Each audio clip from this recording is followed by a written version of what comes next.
मैंने सूरज के सनस्पॉट को नंगे हाथों से छुआ, लेकिन जलकर राख होने के बजाय मैं सन गॉड बन गया। बेहिसाब रोशनी और गर्मी ने मुझे धरती का दूसरा सूरज बना दिया। मेरी यांग एट्रीब्यूट पावर से बने ब्लेड की गर्मी इतनी थी कि वो जिस भी चीज के ऊपर से गुजरती उसे राख में बदल देती थी। लेकिन मेरे दोबारा जन्म लेने के पहले ही दिन मेरी कैंपस ब्यूटी गर्लफ्रेंड ने सबके सामने मुझसे ब्रेकअप करने का फैसला कर लिया, सिर्फ इसलिए कि उसका एडमिशन टॉप क्लास की चिंगबे यूनिवर्सिटी में हो गया था और मैं एक जूनियर कॉलेज का स्टूडेंट था जो थर्ड डिवीजन भी पास नहीं कर पाया। उसे साफ लग रहा था कि हम अब एक दुनिया के लोग नहीं हैं। कैंपस ब्यूटी चुचिंगली अपने रीजंस गिनाती रही ताकि मैं रियलिटी को समझूं और उसके पीछे न पड़ूं।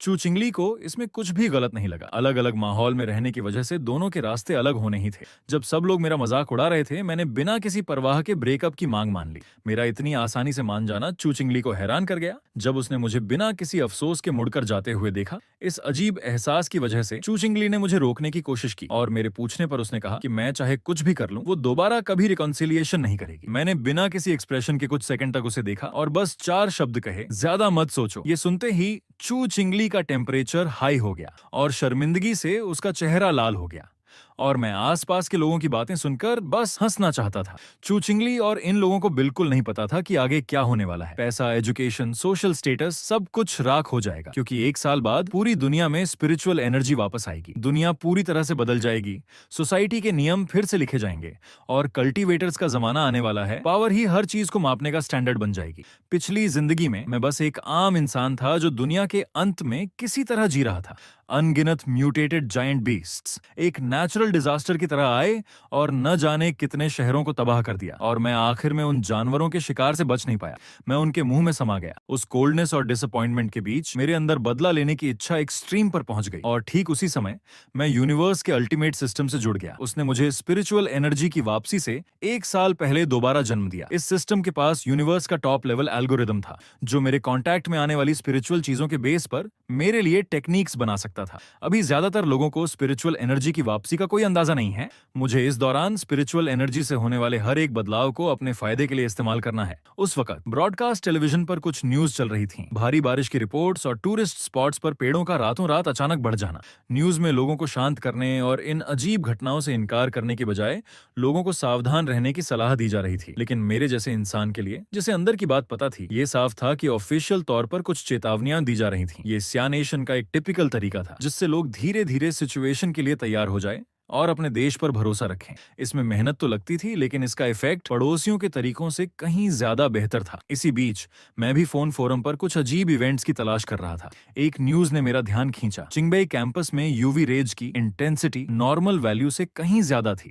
दूसरे लोगों ने भी ये न्यूज देखी, लेकिन उन्हें यकीन नहीं हुआ। वो चिंगबई यूनिवर्सिटी से ज्यादा दूर नहीं थे और वहां तो घने बादलों वाला मौसम था, जबकि न्यूज रिपोर्ट में चिंगबई के नॉर्थ कैंपस का टेम्परेचर 74 डिग्री तक पहुंच गया था। कमेंट्स में लोगों की डिसबिलीफ भरी बातें देखकर मैं थोड़ा मुस्कुराया। अभी ज्यादातर लोग इन खबरों को बस एक गिमिक समझ रहे थे। सिर्फ मैं जानता था कि मेरा पहला मौका आ गया है। 15 मिनट बाद चिंगबई यूनिवर्सिटी के नॉर्थ कैंपस गेट पर मैंने अपने चेहरे से पसीना पोंछा। यहाँ का एबनॉर्मल टेम्परेचर वाकई में अजीब था। सूरज की रोशनी जमीन पर पड़कर चमकदार धब्बे बना रही थी। 3000 की सैलरी वाला सिक्योरिटी गार्ड भी गर्मी बर्दाश्त नहीं कर पाया और भाग गया। मैं उस जलन को सहते हुए आगे बढ़ा और जैसे ही मेरा हाथ उस रोशनी के धब्बे से टकराया, मेरे कानों में सिस्टम की आवाज गूंजी। यंग एट्रीब्यूट में तेज उतार चढ़ाव का पता चला। Young attribute data template unlock किया जा रहा है। अचानक गोल्डन लाइट धागों की तरह मेरे शरीर में फैलने लगी। फिर मेरे शरीर से एक चमकदार गोल्डन लाइट निकली। भागते हुए सिक्योरिटी गार्ड्स की आंखें चौंधिया गईं। उन्हें समझ नहीं आया कि क्या हुआ, लेकिन वो हैरान जरूर थे। पर वो ये नहीं जानते थे कि मेरा शरीर आग की तरह जल रहा था और दर्द हड्डियों तक महसूस हो रहा था। तभी सिस्टम की आवाज फिर से आई। टेक्निक्स तैयार हो गई है। आपको यांग एट्रीब्यूट टेक्निक गोल्डन सन ब्रीथिंग मेथड मिल गया है। उसी समय चिंगबई के दूसरे गेट पर न्यू स्टूडेंट्स के रजिस्ट्रेशन के लिए मेरी एक्स गर्लफ्रेंड चुचिंगली भी प्राइड से आई। उसकी खूबसूरत शक्ल देखकर कई सीनियर्स उससे बात करने के लिए आगे आ रहे थे, लेकिन चुचिंगली को उनमें कोई इंटरेस्ट नहीं था। तभी उसके पीछे आसमान छूती एक लाइट का पिलर फट पड़ा। कैंपस के ब्रॉडकास्ट पर अनाउंसमेंट होने लगी। स्टूडेंट्स को नॉर्थ गेट की तरफ न जाने की चेतावनी दी गई। चुचिंगली ने यह सुना, लेकिन उसने स्कूल की वार्निंग को नजरअंदाज करने का फैसला किया। दूसरी तरफ मेरा पूरा शरीर गोल्डन लाइट से ढका हुआ था और सांस लेने पर गोल्डन आग मेरे अंदर के ऑर्गन्स में समा रही थी। मेरे शरीर से अनगिनत इम्प्योरिटीज निकलकर झलकर राख हो गईं। मुझे सिस्टम से गोल्डन सन ब्रीदिंग मेथड के बारे में पता चला कि बस सूरज को घूरकर मैं इस ब्रीदिंग मेथड का यूज करके अपनी बॉडी को प्योर कर सकता हूं, जब तक कि मैं खुद सन गॉड न बन जाऊं। सिस्टम का प्रॉम्प्ट फिर से आया। मुझे 50 बियॉन्ड जी पॉइंट्स मिले। हालांकि मुझे नहीं पता था कि ये क्या है, लेकिन जैसे ही मैंने गोल्डन सन ब्रीथिंग मेथड का इस्तेमाल किया, वो जलता हुआ सूरज थोड़ा फीका पड़ गया। भले ही ये एक पल के लिए हुआ, लेकिन इसने कई यूनिवर्सिटी स्टूडेंट्स को हैरान कर दिया। तभी प्रिंसिपल आखिर में नॉर्थ गेट पर पहुंचे। उन्होंने वहां मौजूद स्टूडेंट्स को हटाना शुरू कर दिया, लेकिन ज्यादा ध्यान खींचने वाली बात यह थी कि प्रिंसिपल के पीछे मिलिट्री यूनिफॉर्म पहने लोगों का एक ग्रुप था। उनमें से एक ने प्रिंसिपल को तुरंत पूरे उत्तर द्वार को सील करने का आदेश दिया। उधर की हलचल मुझे भी महसूस हुई और मैंने तुरंत वहां से निकलने का फैसला किया। मेरे जाने के कुछ ही देर बाद वो मिस्टीरियस मिलिट्री ऑफिसर उस जगह पर आया जहां मैं पहले था। उसने जमीन पर जलने के निशानों को छुआ, उसे सूंघा और तुरंत समझ गया कि ये किसी इंसान का काम है। वो बड़बड़ाया, क्या कोई और भी स्पिरिचुअल एनर्जी के कांटेक्ट में आ गया है? पीछे पीछे आई चू चिंगली ने ये बात सुन ली। उसने दूर की सड़कों पर नजर डाली। उसे एक जानी पहचानी सिलुएट दिखी, पर उसने तुरंत अपने अंदाजे को रिजेक्ट कर दिया। मेरे इतने कम स्कोर के साथ मैं शिंगबे यूनिवर्सिटी में आने की हिम्मत कैसे कर सकता हूँ? 1 घंटे बाद मैं घर वापस आ गया और सूरज की रोशनी अब्सॉर्ब करके प्रैक्टिस करने लगा। अचानक मुझे याद आया कि मैंने जो हंगामा किया था उसकी कोई रिपोर्ट आई है या नहीं। मैंने अपना फोन उठाया और चेक करने लगा। तभी ट्रेंडिंग लिस्ट में पहले नंबर पर कल्टीवेशन एसोसिएशन कंपटीशन टेबल्स ने मेरी क्यूरियोसिटी बढ़ा दी। मुझे इस एसोसिएशन के बारे में थोड़ा बहुत याद था। ये शायद 1 साल पहले बना एक ऑनलाइन एसोसिएशन था। उस समय सबने सोचा था कि ये एक मजाक है, लेकिन अब ये वायरल हो गया था। लेकिन स्पिरिचुअल एनर्जी की वापसी और उन मिस्टीरियस मिलिट्री लोगों को देखने के बाद मैं जान गया था कि ये इतना सिंपल नहीं है। जब मैंने उसे खोला तो कल्टीवेशन के डिटेल्ड लेवल्स मेरी आंखों के सामने थे। पहला लेवल गोस्ट एक्स रेल्म था, दूसरा स्पिरिट क्रिएशन, तीसरा वज्रा और आखिरी के कुछ लेवल्स का डिस्क्रिप्शन तो बहुत ही बड़ा चढ़ाकर किया गया था, जैसे कि यूनिवर्स से परे जाना, लाइफ और डेथ को कंट्रोल करना और दुनिया बनाना। बहुत से लोगों को यकीन नहीं था कि ये सच है, लेकिन मेरी नजर उस ऑफिशियल स्टैम्प पर पड़ी। पिछली जिंदगी में मैं एक आम इंसान था। मैंने स्पिरिचुअल एसोसिएशन के बारे में नहीं सुना था, लेकिन चानेशन में ऑफिशियल स्टैम्प पर बहुत स्ट्रिक्ट कंट्रोल है। इसलिए मैंने उसमें दिए गए इंफॉर्मेशन के हिसाब से गोल्डन सन ब्रीथिंग मेथड का इस्तेमाल करना शुरू किया। जल्द ही मेरे शरीर में गर्मी की वेव उठने लगी। गोल्डन सन ब्रीथिंग मेथड के प्रोसेस में मैं हवा में तैरने लगा और मेरे चारों तरफ आग की लपटें थीं। गोस्ट एक्स का पहला स्टेप था अपनी बॉडी को एक हथियार में बदलना और फिर स्पिरिचुअल एनर्जी को कंट्रोल करके एक डिवाइन एक्स का दिल बनाना। पल भर में अनगिनत लपटों से बनी एक डिवाइन एक्स का प्रोजेक्शन धीरे धीरे बनने लगा। जैसे ही वो एक्स पूरी तरह से बना, मैंने अपने शरीर में एक अनप्रेसिडेंटेड पावर महसूस की। मैं officially ghost x 1 star level पर पहुंच गया था। उसी समय मुझे सिस्टम के बियॉन्ड जी पॉइंट्स के बारे में याद आया। ये किसी भी चीज में जबरदस्ती डाले जा सकते थे। इस बात का मतलब सोचते हुए मैंने पास रखे एक मग को देखा। सिस्टम ने पूछा, क्या आप इस आइटम में बियॉन्ड पॉइंट डालना चाहते हैं? इससे मेरा शक यकीन में बदल गया। बेसिकली ये चीजों को एन्चांट करने जैसा था, उन्हें एक सुपरनैचुरल आइटम बनाने के लिए। अगर मैं यस चुनता तो ये कप यांग एट्रीब्यूट की सुपरनैचुरल पावर वाला बन जाता। इसी तरह मैं बियॉन्ड जी पॉइंट्स को तलवारों में डाल सकता था और शायद वो मेरा एक्सक्लूसिव वेपन बन सकता था। मेरे घर में रखी खानदानी तलवार मेरी पसंद बनी। लेकिन अब बहुत रात हो चुकी थी, एक्सपेरिमेंट कल करेंगे। लेकिन जब मैं सो रहा था, रात के अंधेरे में 2 लाल आंखें चमक उठी। उसी समय एक ऊंची बिल्डिंग की छत पर यूनिफॉर्म में एक लड़की खड़ी थी। वो एक लॉलीपॉप खा रही थी और ईयरपीस पर किसी से बात कर रही थी। अगले ही पल वो ऊंची बिल्डिंग से नीचे कूद गई। उसने अपनी सिल्वर आंखों को थोड़ा श्रिंक किया, क्योंकि उसे उस म्यूटेटेड बीस्ट की मौजूदगी का एहसास हो गया था जिसे वो ट्रैक कर रही थी, और टारगेट 20 किलोमीटर दूर एक घनी आबादी वाले इलाके में घुस चुका था। अपने ईयरपीस पर दूसरे आदमी को सूचित करने के बाद लड़की बिल्डिंग्स के बीच तेजी से अपनी डेस्टिनेशन की तरफ बढ़ने लगी। अगर किसी रास्ते पर चलते इंसान ने ऊपर देखा भी तो उसे बस एक पल के लिए एक धुंधली परछाई दिखी होगी। रात की रोशनी में लड़की का फिगर एक नाइट एल्फ जैसा लग रहा था। दूसरी तरफ मैं गहरी नींद में सो रहा था। एक श्रिल साउंड मेरे कानों में पड़ी जिसने मुझे नींद से जगा दिया। इससे मुझे बहुत गुस्सा आया। मैं आवाज का सोर्स ढूंढने के लिए उठा। गोस्ट एक्स रेल्म में आने के बाद मेरी सुनने की शक्ति भी आम लोगों से कहीं ज्यादा हो गई थी। इस तीखी आवाज से मुझे कुछ गड़बड़ महसूस हुई। जैसे ही मैंने दरवाजा खोला, एक काला शैडो तेजी से मेरी तरफ झपटा। मैंने एक नजर में ही पहचान लिया कि ये एक म्यूटेटेड बीस्ट है। हालांकि उसने अचानक हमला किया, लेकिन मेरी नजर में ये म्यूटेटेड रैबिट एक स्नेल की तरह धीमा था। अगले ही पल मेरे शरीर पर गोल्डन लाइट फैलने लगी। मैं एक पल में उसके सामने पहुंच गया। बिल्डिंग के आम लोगों को बचाने के लिए मैंने उस म्यूटेटेड रैबिट को पकड़ा और बाहर की तरफ जोर से फेंक दिया। फिर मैं उसके ऊपर कूदा। मेरे मुक्के में सूरज की की तरह गोल्डन ग्लो थी। मैंने एक पंच उस म्यूटेटेड रैबिट के शरीर पर मारा। वो 1 सेकंड भी नहीं टिक सका और उसके शरीर में एक बड़ा छेद हो गया, लेकिन रैबिट तुरंत नहीं मरा। उसने मेरी यांग एट्रीब्यूट पावर को निगलने की कोशिश की, लेकिन ये वो चीज नहीं थी जिसे वो छू सकता था। मेरी पावर ने तुरंत उसके शरीर को फाड़ दिया। उस गोल्डन लाइट को देखकर जो लोग अभी तक जगे हुए थे उन्हें लगा कि दिन निकल आया है, लेकिन खिड़की पर आकर देखा तो अभी भी रात थी। जहां तक उस म्यूटेटेड रैबिट की बात है, मेरी पावर निगलने के बाद उसका शरीर फट गया और हर टुकड़ा सोने की तरह चमक रहा था। तभी रैबिट की एक आंख मेरे पैर के पास आकर गिरी। मैंने उसे कोल्ड आईज से देखा और एक पैर से उसे कुचल दिया। वैसे ये क्लियरली डार्क एट्रीब्यूट का था, फिर भी इसने मेरे काउंटर यांग एट्रीब्यूट को निगलने की हिम्मत की। सच में बेवकूफ था। अगर मैं आज भी एक नॉर्मल इंसान होता तो आज रात मैं और इस बिल्डिंग के सभी लोग इस म्यूटेटेड रैबिट का खाना बन जाते। इससे मेरा इरादा और भी पक्का हो गया कि मुझे और ज्यादा टेक्निक्स कलेक्ट करनी है। मेरे जाने के कुछ देर बाद ही एक शैडो आसमान से उतरा। ये वही यूनिफॉर्म वाली लड़की थी, लेकिन वो इस समय थोड़ी कंफ्यूज थी, क्योंकि जिस म्यूटेटेड रैबिट को वो ट्रैक कर रही थी उसके अब सिर्फ टुकड़े बचे थे।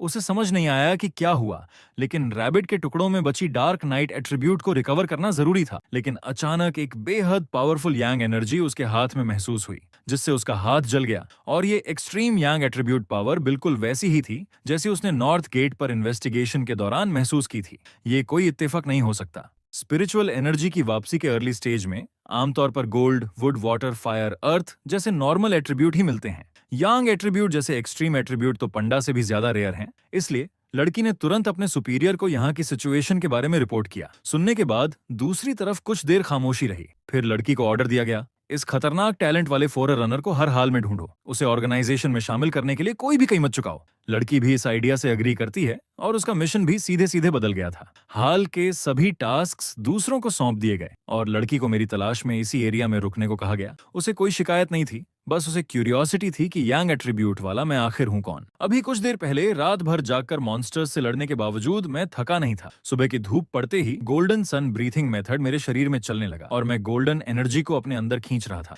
फिर वो एनर्जी धीरे धीरे उस डिवाइन एक्स की तरफ जमा हो रही थी। धीरे धीरे मुझे महसूस हुआ कि मेरा ब्रेक थ्रू होने वाला है और गास्ट एग्स रियलम में हर ब्रेक थ्रू के लिए डिवाइन एग्स को चलाना जरूरी होता है। मुझे लगा कि सही समय आ गया है। मैंने तुरंत अपनी पूरी पावर से गोल्डन सन ब्रीथिंग मेथड चलाया और गोल्डन लाइट की रेज तेजी से एक्स पर लिपटने लगी। मैंने दोनों हाथों से एक्स को पकड़ा और पूरी ताकत से नीचे की ओर वार किया। एक धमाके के साथ मेरा लेवल गोस्ट एक्स 2 स्टार पर पहुंच गया। मेरे शरीर की नसें चमकदार सुनहरी धारियों जैसी दिखने लगीं। मैं समझ गया कि इतनी जल्दी ब्रेक थ्रू इसलिए हुआ क्योंकि पिछले 1 स्टार ब्रेक थ्रू की एनर्जी पूरी तरह से खत्म नहीं हुई थी। अब आगे बढ़ने के लिए मुझे स्टेप बाय स्टेप अपग्रेड करना होगा। ज्यादा हंगामा ना हो, इसलिए मैं घर के पीछे वाले पहाड़ पर आ गया और बियन शू पॉइंट्स खर्च करके अपनी खानदानी तलवार में यांग एट्रीब्यूट को डाल दिया। पल भर में तलवार से गोल्डन लाइट निकली और पूरी ब्लेड सुनहरी हो गई, जैसे उसे कोई मिस्टीरियस पावर मिल गई हो। सिस्टम ने भी बियॉन्ड जो सक्सेसफुल का प्रॉम्प्ट दिया। मैं नई तलवार की एबिलिटी टेस्ट करने के लिए बेचैन था।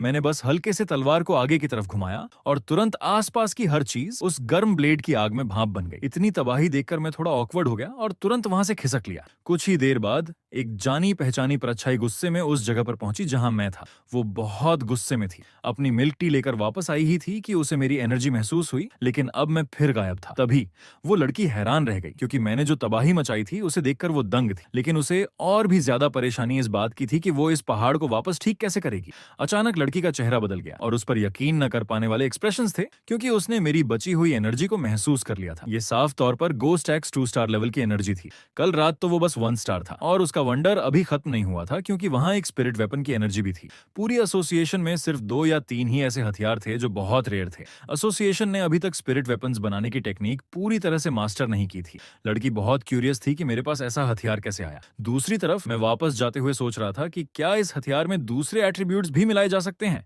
आखिर सिस्टम कोई भी टेक्निक बना सकता है। अचानक एक मैसेज ने मेरा ध्यान खींचा। असल में मैं इनकॉग्निटो मोड ऑन करना भूल गया था और कुछ लोगों ने मेरी सर्च हिस्ट्री देख ली थी। वो भी फॉरेनर थे और मुझसे कांटेक्ट करने का उनका मकसद टीम बनाकर सरवाइव करना था। इसके अलावा उन्होंने एक नई स्पिरिचुअल एनर्जी वाली जगह की इंफॉर्मेशन भी शेयर की, जिससे मेरी इंटरेस्ट बढ़ गई।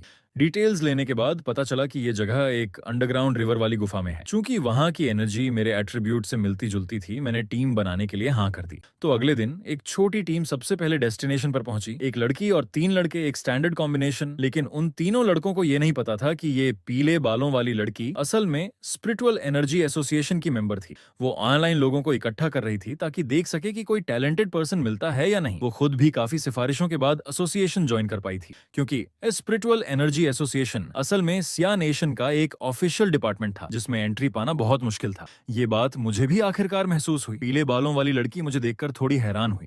मेरे शरीर से निकल रही एनर्जी साफ तौर पर गोस्ट एक्स 2 स्टार की थी, लेकिन उसने कुछ कहा नहीं। वो हम सबको गुफा के अंदर ले गई। थोड़ी बातचीत के बाद हम जल्द ही अपनी मंजिल पर पहुंच गए और मैं तुरंत आगे की ओर भागा। सबकी हैरानी के बीच मैंने अपना एक हाथ सीधे खौलते हुए लावा में डाल दिया। एक जोरदार धमाका हुआ और गर्म लावा बाहर की तरफ फटा। उसी समय सिस्टम ने इनर रॉक का पता लगाया और मेरे लिए एक नई टेक्निक बनाई, रेड फायर ब्लेड टेक्निक। इसे इस्तेमाल करने पर हर बार गरजती हुई आग जैसा होता, ब्लेड पर जलती हुई लपटें चढ़ जाती और तलवार में जमा हुई आग को लड़ाई के दौरान डेटोनेट करके जबरदस्त एनर्जी छोड़ी जा सकती थी। ये टेक्निक मेरी टैंग डाउ के लिए परफेक्ट थी और इनर रॉक में हाई टेम्परेचर और ब्लास्ट एट्रीब्यूट थे। मैंने उसे भी बियनजुए पॉइंट्स खर्च करके अपनी तलवार में डाल दिया। ये नजारा देखकर सब लोग दंग रह गए। उस समय तलवार की ब्लेड ऐसी लग रही थी जैसे उस पर लावा बह रहा हो। उसमें छिपी पावर को महसूस करके मैं भी मन ही मन थोड़ा खुश हुआ। मेरे इनर रॉक को अब्सॉर्ब करने के बाद आसपास की स्पिरिचुअल एनर्जी भी शांत हो गई, जो सबके प्रैक्टिस के लिए बहुत अच्छी थी। लेकिन कुछ ही मिनटों के बाद हमारे पीछे अचानक 3 लोग आ गए। वे भी स्पिरिचुअल एनर्जी की हलचल महसूस करके यहाँ आए थे। तीनों गोस्ट एक्स 1 स्टार लेवल के थे। पीले बालों वाली लड़की झगड़ा नहीं करना चाहती थी। उसने उन्हें यहाँ की एनर्जी शेयर करने के लिए इनवाइट किया, लेकिन उनके लीडर ने मजाक उड़ाया। उसके हिसाब से पीले बालों वाली लड़की को छोड़कर बाकी तीनों कुछ भी नहीं थे। उसने लड़की और उसकी टीम को वहां से दफा हो जाने को कहा, जिससे लड़की को बहुत गुस्सा आया। तभी मैं उनके बीच में आकर खड़ा हो गया। मैंने अपनी रेड फायर टैंग दाव पकड़ी और ठंडी आवाज में कहा, एक छोटी लड़की को धमकाना कौन सी बहादुरी है। ये कहते हुए मैंने बस तलवार को जमीन में गाड़ दिया। तुरंत जमीन से भयानक आग की लपटें निकली और उन तीनों की तरफ बढ़ीं। जब मैंने अपनी तलवार निकालकर उनकी तरफ घुमाई तो उन तीनों की ओर कुछ कहने की हिम्मत नहीं हुई। उन्हें यकीन था कि अगर मैंने सच में उन पर वार कर दिया तो वो उस आग में जलकर राख हो जाएंगे। वो बिना पीछे मुड़े तुरंत भाग गए। बाकी लोगों ने मुझे तारीफ भरी नजरों से देखा। मैं थोड़ा शर्माते हुए मुस्कुराया और कहा कि मुझे पहले निकलना होगा। मेरी जबरदस्त ताकत को महसूस करने के बाद पीले बालों वाली लड़की चुप हो गई। उसने कभी नहीं सोचा था कि अभी से इतना स्ट्रॉन्ग मास्टर मौजूद हो सकता है।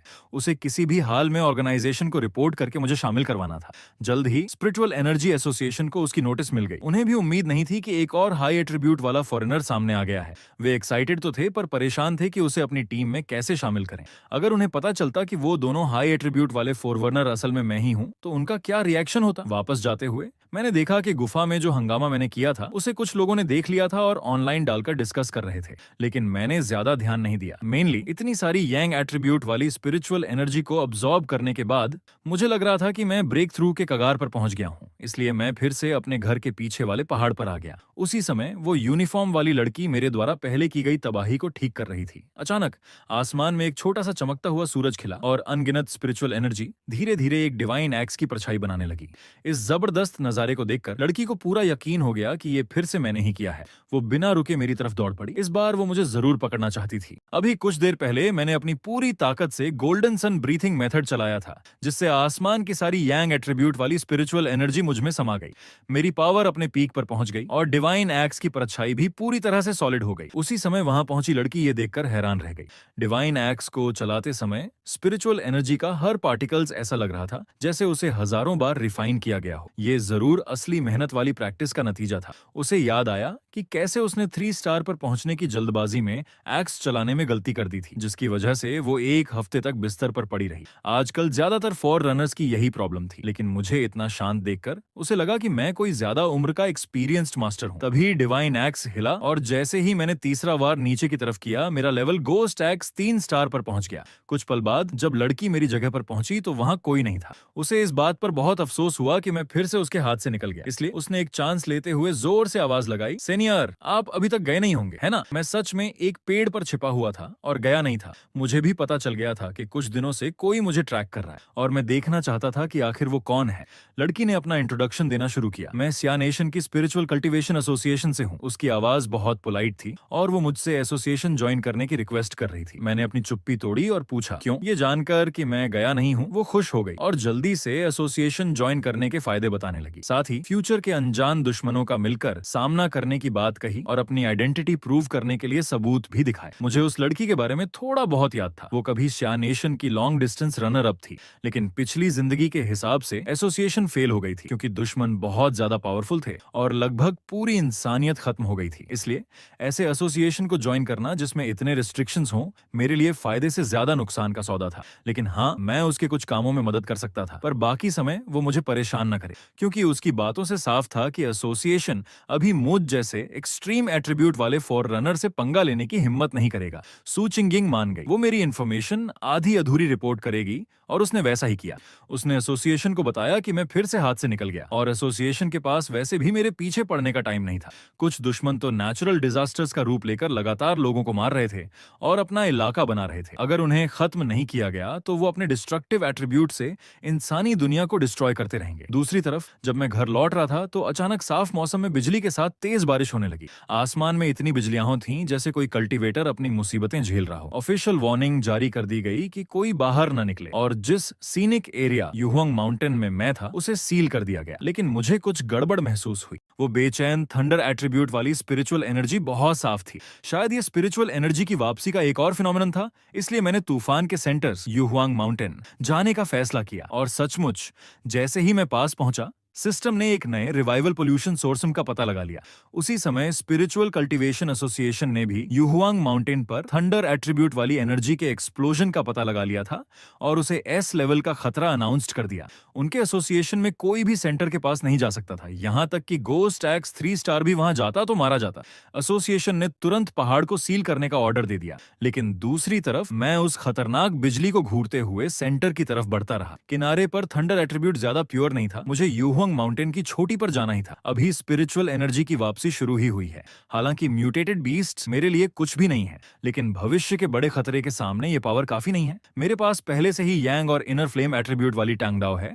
भविष्य में शायद ये एक असली सन गॉड वेपन बन जाए और यहाँ की बिजली की ताकत मेरे शरीर को और स्ट्रॉन्ग बनाने का एक मौका थी। और ज्यादा पावरफुल बनने की इसी इच्छा ने मुझे उस घनी बिजली के बीच सेंटर की तरफ दौड़ाया। तभी एक मोटी बिजली की स्ट्रीक मुझ पर गिरी। मैंने उसे अपनी टैंग डाओ से काटने की कोशिश की, लेकिन मैं उस भयानक बिजली को रोक नहीं पाया। मेरे पास गोल्डन सन ब्रीथिंग मेथड का प्रोटेक्शन होने के बावजूद उस बिजली ने मेरे शरीर की यांग एट्रीब्यूट पावर को तोड़ दिया। ये एक्सट्रीम थंडर एट्रीब्यूट एक क्रूर डिवाइन पावर जैसी थी जो मुझ पर लगातार दबाव बना रही थी, जैसे मेरे वहां आने से गुस्सा हो और चाहती हो कि मैं उसके कदमों में झुक जाऊं। मैंने आसमान में चमकती बिजली को देखा और सोचने लगा कि इस पावर को अपने काबू में कैसे करूं। आसमान से एक और बिजली गिरते देखकर मैंने तुरंत गोल्डन सन ब्रीथिंग मेथड चलाया और बिना हटे एक बार फिर उस बिजली की लाइट्स पर वार कर दिया। मेरे मुंह से खून निकल आया, बिजली मेरे शरीर में घुस गई और मुझे हर तरफ दर्द होने लगा। लेकिन मैंने हार मानने का नहीं सोचा। उस भारी दबाव को झेलते हुए मैं कदम दर कदम सेंटर की तरफ बढ़ता गया। जैसे ही मैं पहुंचने वाला था, ऐसा लगा जैसे आसमान को मेरा ये एटीट्यूड पसंद नहीं आया और अनगिनत बिजलियां मुझ पर एक साथ गिर पड़ी।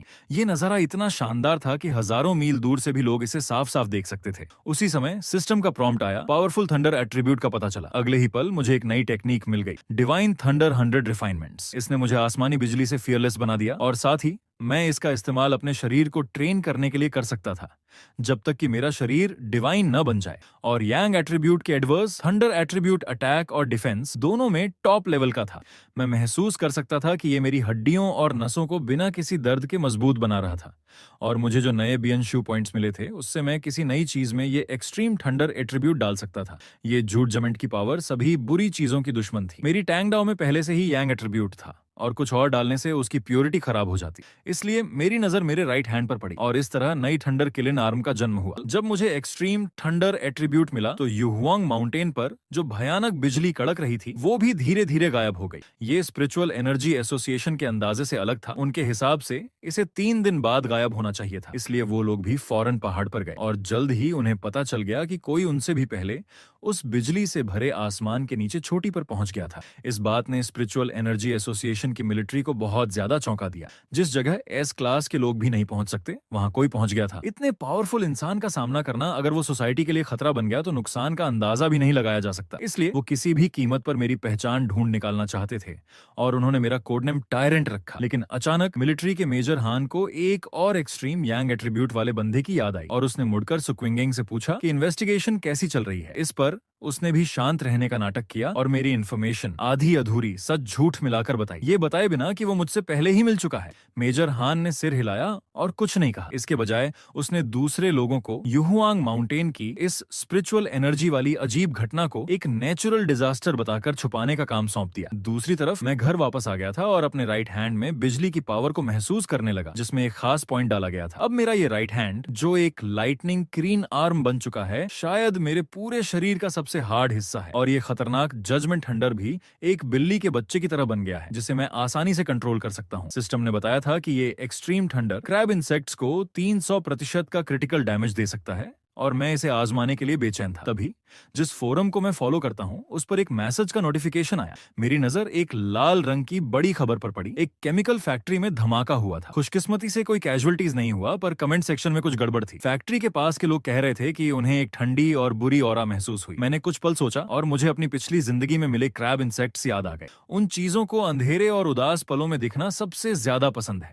वो असल में कोई भी जानवर या पौधा हो सकते हैं, लेकिन म्यूटेशन के बाद उनमें समझ, बेहिसाब ताकत और चीजों को भांपने की शक्ति आ जाती है। उनकी पकड़ने और मारने की क्षमता एक अजीब लेवल तक बढ़ जाएगी, जो पिछले म्यूटेटेड खरगोश से 100 गुना ज्यादा खतरनाक है। उन्हें और इवॉल्व होने नहीं दिया जा सकता। उसी समय उस फैक्ट्री के पास स्पिरिचुअल एनर्जी एसोसिएशन की डिस्ट्रॉयर स्क्वाड किसी चीज का पीछा कर रही थी। उन्होंने उस टारगेट का नाम जुए रखा था। टीम का लीडर काफी सीरियस था, क्योंकि जुए को इंसानों को खाना पसंद है। हालांकि उन्हें एसोसिएशन से मदद मिल रही थी, लेकिन डिस्ट्रॉयर स्क्वाड जानती थी कि उन्हें मुख्य रूप से खुद पर ही भरोसा करना होगा। अब जब पूरे देश में ऐसी घटनाएं फिर से हो रही हैं, तो हेडक्वार्टर बहुत बिजी है। इस जुए को हेडक्वार्टर ने बस बेहद खतरनाक की लिस्ट में डाला था, लेकिन क्योंकि सुक्विंगेंग पास में ही था, हेडक्वार्टर ने उसे भी मदद के लिए जाने को कहा। मेरी तरफ उस म्यूटेटेड जायंट चूहे से आने वाली घिनौनी बदबू मुझे कई किलोमीटर दूर से भी आ रही थी, और दोनों टीमों की मिलीजुली कोशिश से म्यूटेटेड ज्ञान चूहे जुए की छिपने की जगह भी मिल गई। फौरन वो फैल गए और उस जायंट चूहे को घेरने के लिए आगे बढ़े। जाहिर है म्यूटेटेड जायंट चूहे ने भी सुक्विंगेंग और दूसरों को देख लिया था और फौरन भागना चाहा, लेकिन कुछ लोगों ने पहले ही उस चूहे के चारों रास्ते बंद कर दिए थे। उनमें से एक ने ऊंची छलांग लगाई और जायंट चूहे पर वार किया। उसे जरा भी दर्द नहीं हुआ। चूहे की पीठ पर एक बम्प दिखा और अचानक मांस के 2 पंख फैल गए। साथ ही एक कान फाड़ देने वाली सोनिक वेव निकली, जिसने सबको पीछे धकेल दिया। इसके बाद म्यूटेटेड जायंट चूहे का गला हिला और उसके मुंह से गहरे हरे रंग की जहरीली गैस निकली। ये एक डार्क एट्रीब्यूट था जिसमें चीजों को गलाने की प्रॉपर्टी थी। जिस भी चीज को ये छूती, पल भर में उसका स्ट्रक्चर गला देती थी। बिना किसी extreme high level counter attribute के किसी की भी जहर में घुसने की हिम्मत नहीं हुई, और म्यूटेटेड जायंट चूहे ने भी इस मौके का फायदा उठाया, अपने पंख फड़फड़ाए और तेजी से भाग निकला और आखिर में एक वीरान फैक्ट्री के अंदर घुस गया। सुक्विंगेंग ने सेफ्टी के लिए स्पिरिचुअल एनर्जी की क्वांटिटी को चेक करना शुरू किया। अभी अभी उस जायंट चूहे की स्पिरिचुअल पावर सिर्फ 49 थी, पर इस फैक्ट्री के अंदर ये वैल्यू पागलों की तरह 80 से ऊपर चली गई थी, जिसका मतलब था कि यहाँ एक से ज्यादा मॉन्स्टर हैं। खतरे को भांप कर सब पीछे हटना चाहते थे, लेकिन बहुत देर हो चुकी थी। म्यूटेटेड जायंट चूहे ने इंसानों का शिकार करने के लिए एक म्यूटेटेड जायंट सांप के साथ हाथ मिला लिया था। अनगिनत झर पूरी फैक्ट्री में भर गया, जिसने सुक्विंगेंग और उसकी टीम को अलग थलग कर दिया ताकि उन्हें एक एक करके हराया जा सके। ये देखते ही सुक्विंगेंग सब कुछ समझ गया। उसने उम्मीद नहीं की थी कि चूहे की समझ इंसानों के बराबर होगी, कि उसने अपने नेचुरल दुश्मन के साथ मिलकर काम किया। अब सांप तो उन पर हमला कर ही रहा था, पर सिर्फ इस जहर का सामना करने में ही उनकी स्पिरिचुअल पावर तेजी से खत्म हो रही थी। जल्द ही सुक्विंगेंग की स्पिरिचुअल पावर खत्म हो गई और वो जमीन पर गिर पड़ा। उसकी नाउम्मीदी के पल में छत अचानक टूट गई और एक चकाचौंध करने वाली रोशनी उस अंधेरी फैक्ट्री के अंदर आई।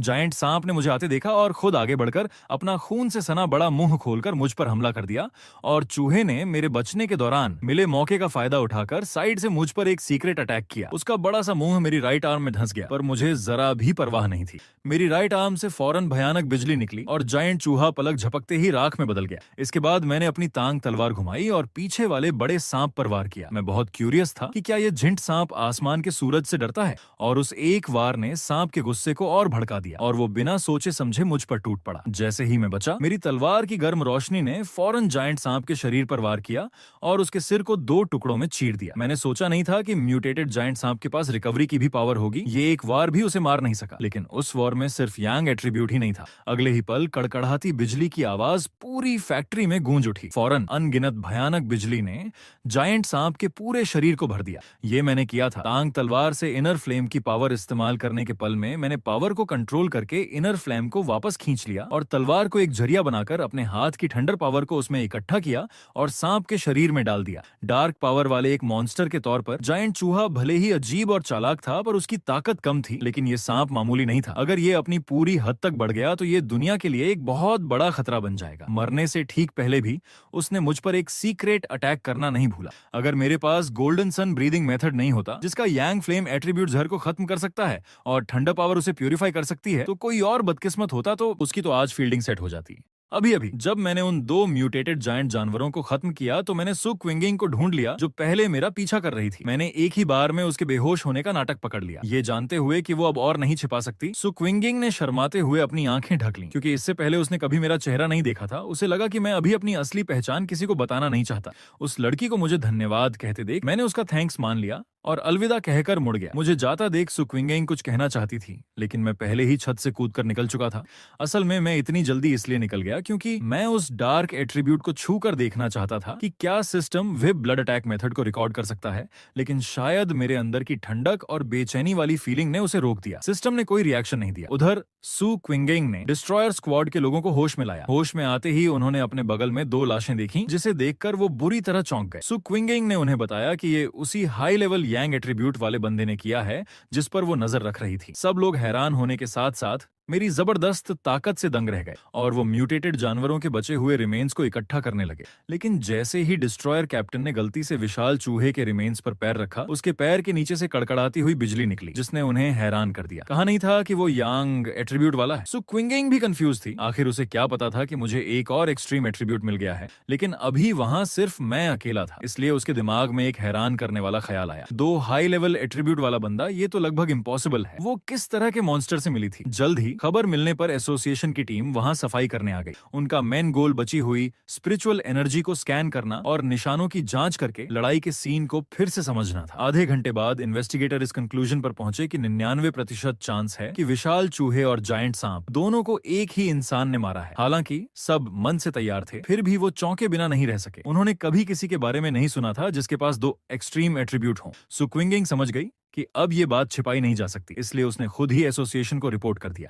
पर इस बार एसोसिएशन का एटीट्यूड अलग था। उन्होंने फौरन सु क्विंगिंग का मुझे मॉनिटर करने का मिशन कैंसिल कर दिया। ऊपर बैठे लोगों को लगा कि जब मैंने लोगों को बचाया और खतरा खत्म किया तो ये दिखाता है कि मैं एसोसिएशन के खिलाफ नहीं हूँ, इसलिए मेरे मन में एसोसिएशन के लिए गलत इमेज न बने। ये सोचकर उन्होंने ऐसा कोई भी काम न करने का फैसला किया जो मुझे अनकंफर्टेबल करे। बात यहाँ तक पहुंची तो सु क्विंगिंग ने यह भी बता दिया कि शायद मेरे पास एक स्पिरिट वेपन भी है। ये बात सुनकर एसोसिएशन के सीनियर ऑफिसर्स हैरान रह गए। भले ही मेरा टैलेंट कितना भी ज्यादा हो, स्पिरिचुअल एनर्जी के वापस आने के इतने कम समय में मेरे पास स्पिरिट वेपन नहीं होना चाहिए।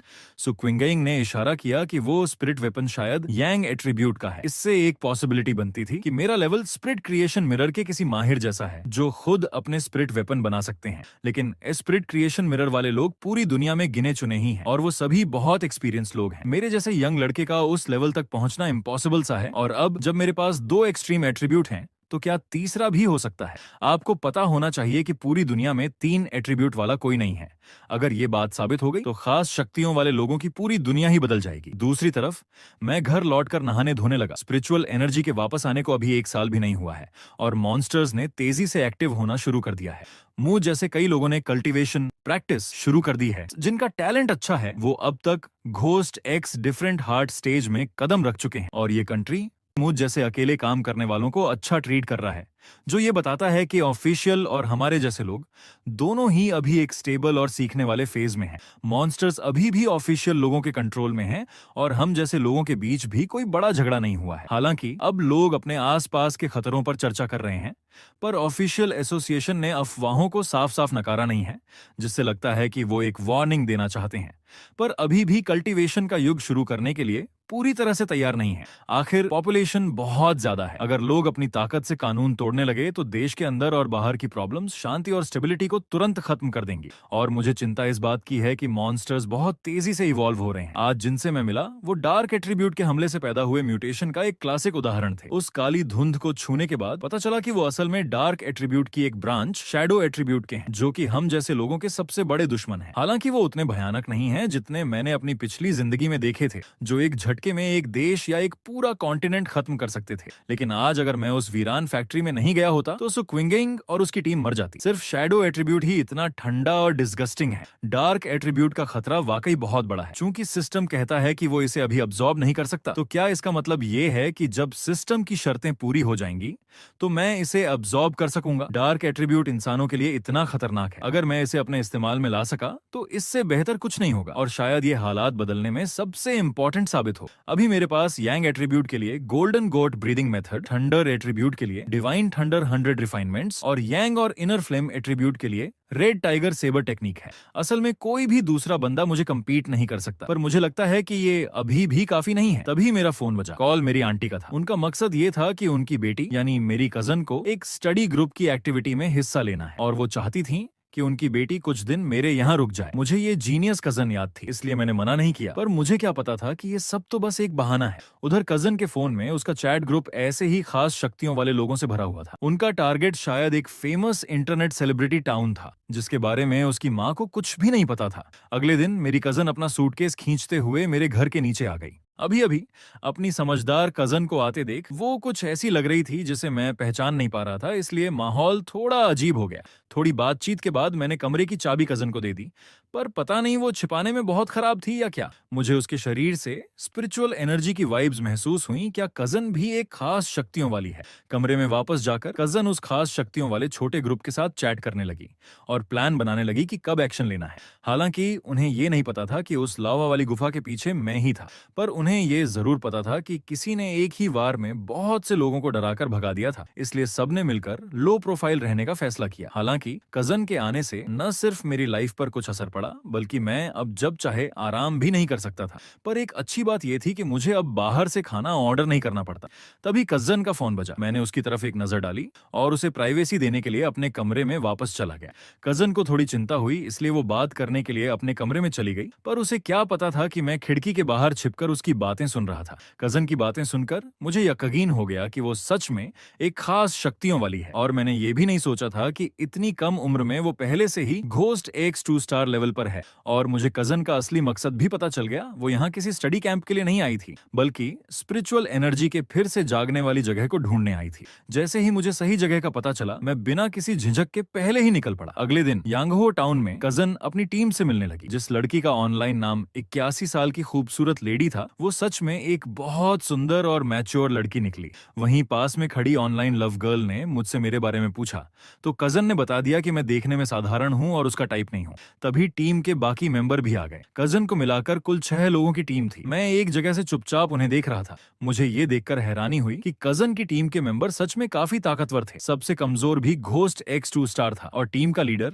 जिसके लंबे बाल थे, वो तो घोस्ट एक्स 3 स्टार तक पहुंच चुका था। उनका मकसद भी मुझे पता चल गया था। इस इंटरनेट फेमस टाउन के पहाड़ पर एक बेल थी जो स्वर्ग और धरती को जोड़ती थी, जैसे कि वो वर्ल्ड ट्री की एक शाखा हो। जल्द ही कजन और उसकी टीम अपनी मंजिल पर पहुंच गई। तभी ऑनलाइन लव गर्ल ने आगे न जाने का सुझाव दिया। उसे किसी भयानक शक्ति का एहसास हो रहा था, जिससे उसका पूरा शरीर ठंडा पड़ गया था। उसने बताया कि उसका एक दोस्त जो उससे भी ज्यादा ताकतवर था यहीं आया था, और इस विशाल बेल के पास आने के बाद गायब हो गया था। ऑनलाइन लव गर्ल को डर था कि अगर वो और करीब गए तो उनका भी वही हाल हो सकता है। ये कहते कहते वो और भी ज्यादा डर गई। स्पिरिचुअल एनर्जी का दौर वापस आने वाला था, और वो ऐसे अनजान तरीके से मरना नहीं चाहती थी। कजन और बाकी लोगों ने भी उसकी बात मान ली। उन्हें भी उस बेल से एक सूनेपन का एहसास हो रहा था, जैसे पास जाते ही उनकी जिंदगी खत्म हो जाएगी। दूर से मुझे भी वो गहरी एनर्जी महसूस हो रही थी, जो उस डार्क एट्रीब्यूट से कम नहीं थी। कजन और उसकी टीम का यहाँ प्रैक्टिस करने का सोचना भी बड़ी हिम्मत की बात थी। इसके बाद वो लोग बेल के पास नहीं गए, बल्कि एक ऐसी जगह ढूंढ ली जहाँ स्पिरिचुअल एनर्जी काफी ज्यादा थी, और ध्यान लगाकर प्रैक्टिस करने लगे। मेरी कजन का टैलेंट वाकई कमाल का था। इतनी ज्यादा स्पिरिचुअल एनर्जी की मदद से वो जल्द ही घोस्ट एक्स 3 स्टार के लेवल को छूने वाली थी। ये देखकर उसकी टीम भी हैरान रह गई। शायद मेरी कजन के ब्रेक थ्रू की एनर्जी को महसूस करके वो विशाल बेल उनकी तरफ बढ़ने लगी। एक ही पल में 2 लोग बेल में जकड़ लिए गए और ज्यादातर बेलें कजन की ओर बढ़ने लगी। अपने ब्रेक थ्रू पर ध्यान दे रही कजन को शायद बाहर की हलचल का पता नहीं चला। ये देखकर ऑनलाइन लव गर्ल तुरंत भागना चाहती थी, पर 81 साल की लेडी को लगा कि वो टीम को छोड़कर नहीं जा सकते, लेकिन सिर्फ वही ऐसा सोच रही थी। टीम का सबसे ताकतवर मेंबर, लंबे बालों वाला लड़का भी वहां से निकलने का फैसला कर चुका था। उसका कहना था, मेरी कजन का यहाँ ब्रेक थ्रू करना उसका अपना फैसला है, इसके लिए किसी और को दोष नहीं दिया जा सकता। ये सुनकर उस लेडी को इतना गुस्सा आया कि उसने उसे एक घूंसा मार दिया। फिर वो अपनी साथी को बचाने के लिए कजन की ओर भागी, पर उसकी ताकत बहुत कम थी और वापस लौटना खुद जाल में फंसने जैसा था। वो न तो किसी को बचा पाई और खुद भी फंस गई। ये देखकर मुझे पता चल गया कि अगर मैंने अब कुछ नहीं किया तो बहुत देर हो जाएगी। मैंने आंटी से वादा किया था कि मैं कजन का ख्याल रखूंगा। जैसे ही बेल कजन के एनर्जी शील्ड को तोड़ने वाली थी, मैं चट्टान से नीचे कूद गया। मेरी तलवार की गर्म रोशनी सीधी बेल के बीच में पड़ी। उस भयानक जलन की ताकत ने फौरन उन सभी बेलों को जलाकर राख कर दिया। उस गर्मी के एहसास से बेल एक पल के लिए पीछे हट गई, पर मेरा उन्हें छोड़ने का कोई इरादा नहीं था। आग की लपटों ने उन्हें खत्म करना शुरू कर दिया। मेरे अचानक आने से वहां मौजूद सभी लोग बुरी तरह चौंक गए। मेरे शरीर से निकल रहे एक्सट्रीम यांग एट्रीब्यूट को महसूस करके उन्हें अपनी कमजोरी का एहसास हुआ। लंबे बालों वाला लड़का बहुत कंफ्यूज था। वो घोस्ट एक्स 3 स्टार लेवल पर था और बाकी लोगों से बहुत आगे था। फिर भी उसे ऐसा क्यों लग रहा था कि मुझमें और उसमें जमीन आसमान का फर्क है। मैं आसमान में चमकते सूरज जैसा था और वो एक तारा भी नहीं था। इतनी जल्दी मुझ जैसा भयानक इंसान कैसे आ सकता है? तभी सिस्टम ने एक्सट्रीम वुड एट्रीब्यूट को डिटेक्ट किया और एक नई टेक्निक बनानी शुरू कर दी। जल्द ही एंडलेस लाइफ नाम की एक टेक्निक मेरे दिमाग में आ गई। ये पल भर में आसपास की सारी जिंदगी और एनर्जी को सोखकर अपनी चोटों को तेजी से ठीक कर सकती थी। जब तक आसपास जिंदगी है, ये एक कभी न खत्म होने वाली चार्जिंग मशीन की तरह थी। इसके अलावा सिस्टम ने एक डेसोलेशन एट्रीब्यूट भी निकाला, जो पल भर में एक वीरान ओंदरा पैदा करके आसपास की हर जिंदगी को खत्म कर सकता था। अब मुझे समझ आया कि यह जगह मौत की एनर्जी से क्यों भरी हुई थी। दरअसल उस बेल ने आसपास के दर्जनों किलोमीटर की सारी जिंदगी को सोख लिया था। जब मैंने उस जायंट बेल को इतना सबक सिखाया कि वो पास आने से भी डरने लगी, तो वो मैच्योर लेडी धीरे धीरे चलकर मेरे पास आई और मेरा थैंक यू कहने लगी। वो मेरी जान बचाने का एहसान चुकाना चाहती थी। मैंने जाते जाते हाथ हिलाकर इशारा किया कि कोई बात नहीं, मुझे परवाह नहीं है। आखिर एंडलेस लाइफ टेक्निक और डेसोलेशन एट्रीब्यूट मिलना मेरे लिए फायदे का सौदा था। लेकिन अभी अभी उन 2 लोगों ने जिस तरह अपने साथी को छोड़ा, उसे देखकर मुझे लगा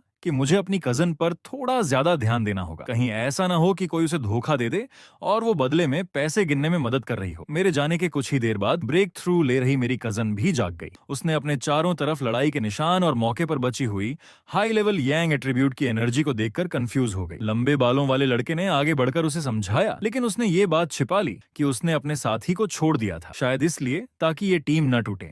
81 साल की लेडी ने चुप रहना चुना, इसलिए कजन को बस इतना पता चला कि जब वो ब्रेक थ्रू कर रही थी तब उस जायंट बेल ने उस पर अटैक कर दिया और फिर एक ताकतवर एक्सपर्ट ने आकर उन्हें बचाया और उस बेल को आसमान का रास्ता दिखा दिया। घर लौटी। कजन को देखकर मैंने पूछा कि क्या हुआ, उसका चेहरा थोड़ा उतरा हुआ क्यों है? कजन ने कहा कि वो ठीक है, बस पढ़ाई करके थोड़ा थक गई है। असल में वो इसलिए थक गई थी क्योंकि ब्रेक थ्रू के लिए उसे अपनी पूरी मेंटल एनर्जी लगानी पड़ी थी, जिससे उसका दिमाग बहुत थक गया था। भले ही वो थकी हुई थी, लेकिन खुद को धीरे धीरे स्ट्रांग होते हुए महसूस करना इसके लायक था। कजन जानती थी कि अब मेरी तरह एक नॉर्मल इंसान की जिंदगी जीना नामुमकिन है, पर उसे क्या पता था कि मैं कोई नॉर्मल पर्सन नहीं बल्कि उन्हें बचाने वाला ही हूँ। लेकिन मैं अभी अपनी पहचान सामने नहीं लाना चाहता था। अभी उसके शक को दूर करने से मैं डेसोलेशन एट्रीब्यूट को रखने वाली चीज को बेहतर तरीके से ढूंढ सकता था, क्योंकि उस एट्रीब्यूट का नेचर ही खत्म करने वाला है। इसलिए उसे अपने शरीर पर रखना मेरे लिए रिस्की हो सकता है और शायद मेरे हाथ में मौजूद थंडर एट्रीब्यूट से उसका पंगा भी हो सकता है। इसलिए सबसे अच्छा तरीका यह था कि उस जायंट बेल जैसे ही किसी पौधे को ढूंढा जाए। उधर कजन के फोन पर ज्यालान नाम की एक ऑनलाइन यूजर ने उसे चौंका दिया, क्योंकि उसने ग्रुप में कभी बात नहीं की थी और इस ऑनलाइन मीटिंग में भी नहीं आई थी। बस इतना पता था कि वो बहुत स्ट्रांग है और उसने कजन से कहा था कि वो मेरी हर हरकत पर नजर रखे। दूसरी तरफ मैं शहर के फॉरेस्ट पार्क में आ गया था। यहाँ मुझे एक ऐसा पौधा चुनना था जो मेरी स्पिरिचुअल एनर्जी के साथ सबसे ज्यादा कनेक्ट कर सके और एक करीबी एहसास दे सके। जैसे ही मैंने अपनी आंखें बंद की, एंडलेस लाइफ की स्पिरिचुअल एनर्जी धीरे धीरे फैलने लगी। मैं महसूस कर सकता था कि पौधे मुझे जवाब दे रहे थे, लेकिन ये काफी नहीं था। उनका रिस्पॉन्स बहुत कमजोर था। पर तभी एक पौधे ने मुझे थोड़ा हैरान कर दिया। वो सिर्फ एक मामूली जंगली फूल था, पर जब मेरी उंगली उसके पास गई तो उसने न सिर्फ मेरी उंगली से स्पिरिचुअल एनर्जी को खुद खींचना शुरू कर दिया, बल्कि वो मुझसे अटैचमेंट दिखाने लगा और उसमें एक अजीब सी शर्म भी दिखाई दे रही थी। इतने अवेयर पौधे को देखकर मैं समझ गया कि डेसोलेशन एट्रीब्यूट को रखने का टारगेट मिल गया है। अगले ही पल मेरे शरीर से एक हरी रोशनी निकली और मेरे सामने वाले छोटे फूल में समा गई। डेसोलेशन एट्रीब्यूट के मिलते ही एक जबरदस्त एनर्जी उससे निकलकर आसमान की तरफ उठी। मेरी नजरों के सामने उस छोटे जंगली फूल की जिंदगी और भी ज्यादा बढ़ गई। उसके रूप में ज्यादा बदलाव नहीं आया, बस एक हरे रंग की एनर्जी उससे फैलने लगी और देखते ही देखते वो हरा भरा जंगल तेजी से मुरझाने लगा। कुछ ही सेकंड के अंदर उस जंगल की सारी जिंदगी सोख ली गई, एक भी निशान नहीं बचा। डेसोलेशन की पावर वाकई बहुत खतरनाक थी। ये देखकर कि वो छोटा जंगली फूल और भी ताकत दिखाने वाला है, मैंने हाथ बढ़ाकर उसे उखाड़ लिया। अगर वो जारी रखता तो पक्का स्पिरिचुअल एनर्जी एसोसिएशन के लोगों को यहाँ खींच लाता। मैं जंगल में खास तौर पर कई कैमरों से बचकर आया था, लेकिन मेरे हाथ में उखड़ा हुआ ये छोटा फूल बिना जड़ों के भी जिंदा रह सकता था और उसने अभी भी जिंदगी को सोखने की अपनी पावर को रोका नहीं था।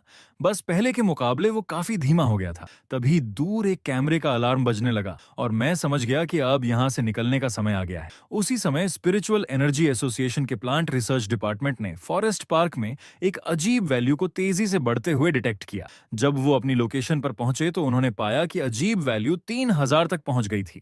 ये तो उस लावा वाली गुफा के बराबर थी। उन्होंने अपने डिटेक्शन टूल का इस्तेमाल किया और पाया कि आसपास सब कुछ नॉर्मल था, बस पता नहीं क्यों पौधों में कोई जान नहीं बची थी। जैसे ही वो और अंदर गए, अचानक टीम लीडर ने उन्हें रोक दिया और वार्निंग दी कि आगे बिल्कुल मत बढ़ना। ये यकीनन डेसोलेशन एट्रीब्यूट के कारण हुआ है, ठीक उस जायंट बेल की तरह। ये सुनकर सब हैरान रह गए, क्योंकि उस बेल को हाईली म्यूटेटेड पौधा डिक्लेयर किया गया था और उस पर गहरी जांच भी की गई थी। और वो इतनी खतरनाक इसलिए थी क्योंकि उसके पास हर चीज की जिंदगी छीन लेने वाला डेसोलेशन एट्रीब्यूट था। इसका मतलब ये था कि अगर वो लापरवाही से और अंदर गए तो शायद उनकी भी जिंदगी छीन ली जाएगी और वो मर जाएंगे। टीम लीडर ने इतनी पक्की बात इसलिए कही क्योंकि उसने पहले एक और डेसोलेशन एट्रीब्यूट वाले पौधे की फाइल देखी थी, जो कांग शहर के पुराने पेड़ वाले फॉरबिडन एरिया में था, जहां कोई भी जीवित चीज पास जाती तो वापस नहीं आती। तभी एक हाथ टीम लीडर के कंधे पर पड़ा। ये वही मेजर हान था जो स्पिरिचुअल एनर्जी की वापसी की जांच कर रहा था। उसने वहां मौजूद सभी रिसर्चर्स को प्रोटेक्टिव सूट पहनने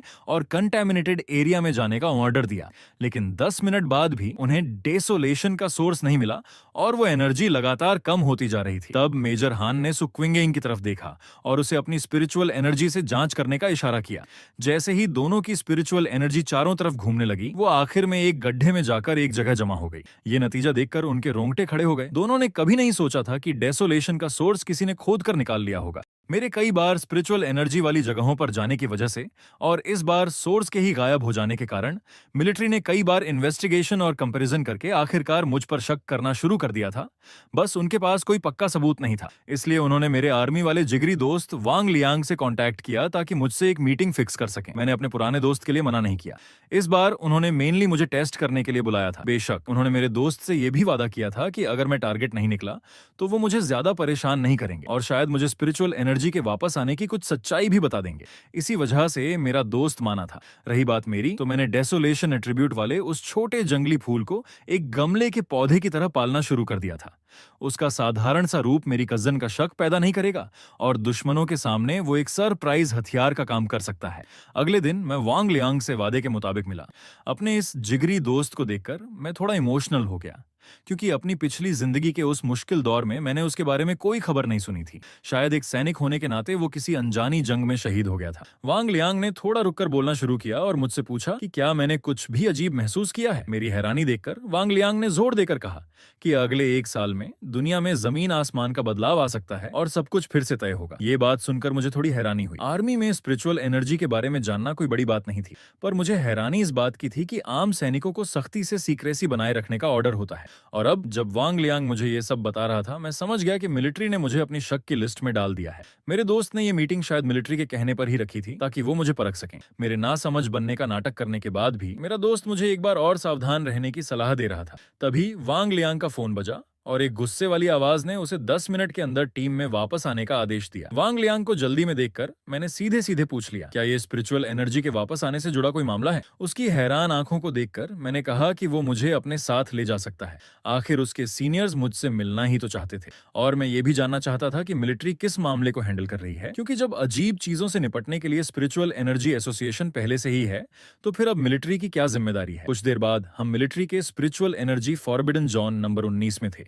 यहाँ पहुंचकर मैंने देखा कि इस जगह पर स्पिरिचुअल एनर्जी बहुत ज्यादा थी। वांग लियांग के साथ होने की वजह से मुझे किसी ने नहीं रोका। अंदर घुसते ही मैंने देखा कि मिलिट्री एक खूंखार कुत्ते से लड़ रही थी और वो लोग अपर हैंड में नहीं लग रहे थे, मेनली इसलिए क्योंकि उस कुत्ते के पास डार्कनेस और आग का मिला जुला एट्रीब्यूट था जो उसे बहुत ज्यादा खतरनाक बना रहा था। कई सैनिक बुरी तरह घायल हो चुके थे। टीम की इंचार्ज जीलान, जो घोस्ट एक्स 3 स्टार लेवल पर थी, उसने वांग लियांग को मेरे जैसे एक अजनबी के साथ मिलिट्री की रिस्ट्रिक्टेड जगह में आते देखा। उसे वांग लियांग पर एक्शन लेना चाहिए था, पर सिचुएशन बहुत गंभीर थी, इसलिए जीलान ने उसे फौरन टीम में शामिल होने का आदेश दिया।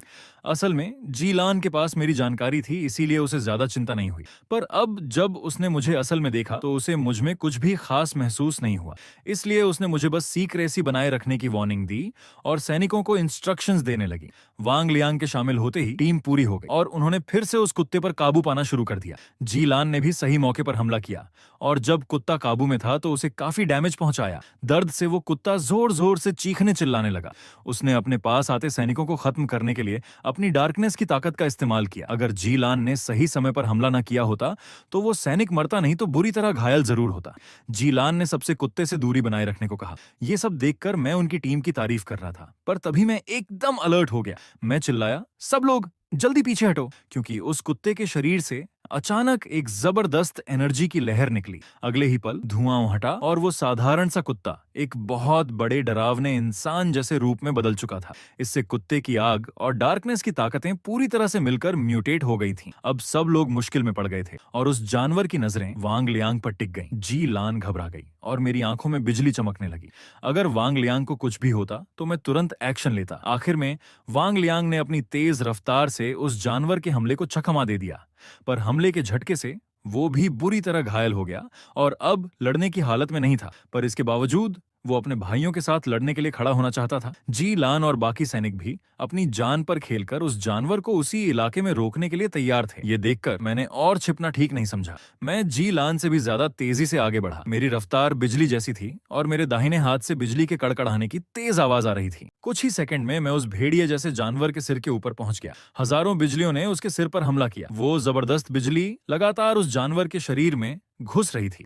इस नजारे ने वहां मौजूद सभी लोगों को हैरान कर दिया। जिस बी क्लास जानवर को वो हरा नहीं पा रहे थे, उसे मैंने इतनी आसानी से कंट्रोल में कर लिया था। साथ ही उन्होंने मेरी आइडेंटिटी भी कंफर्म कर ली। मैं ही युहुआंग माउंटेन से निकला टायरेंट था। मैंने उनसे थोड़ा और पीछे हटने को कहा। मेरे हाथ से बिजली निकलकर आसमान में चली गई और पलक झपकते ही ऊपर काले बादल छा गए। उस पल सबकी नजरों में मैं बिजली पर राज करने वाला एक राजा लग रहा था। ये देखकर जीलान इतनी हैरान हुई कि उसके पास शब्द नहीं थे। इस एक्सट्रीम थंडर एट्रीब्यूट का प्रेशर ऐसा था कि पूरी दुनिया में दूसरा कोई ऐसा नहीं था। उसे मेरे और अपने बीच का बहुत बड़ा फर्क भी महसूस हो गया। अगले ही पल आसमान से बिजली का एक बहुत बड़ा पिलर उस जानवर पर गिरा। इस पल मैं टायरेंट नाम के लायक था। जब मैंने उस म्यूटेटेड खूंखार कुत्ते को आसानी से निपटा दिया तो किसी को भी अपनी आंखों पर यकीन नहीं हो रहा था। मेरा जिगरी दोस्त वांग लियांग भी जोश में मेरी तरफ दौड़कर आया। उसने कभी नहीं सोचा था कि मैं इतना पावरफुल हूंगा, पर इस वजह से हमारे बीच कोई दूरी नहीं आई। तभी जीलान मेरी तरफ आई और मेरी मदद के लिए थैंक्स कहा। मैंने इशारा किया कि कोई बात नहीं, मैं तो बस अपने दोस्त को बचा रहा था।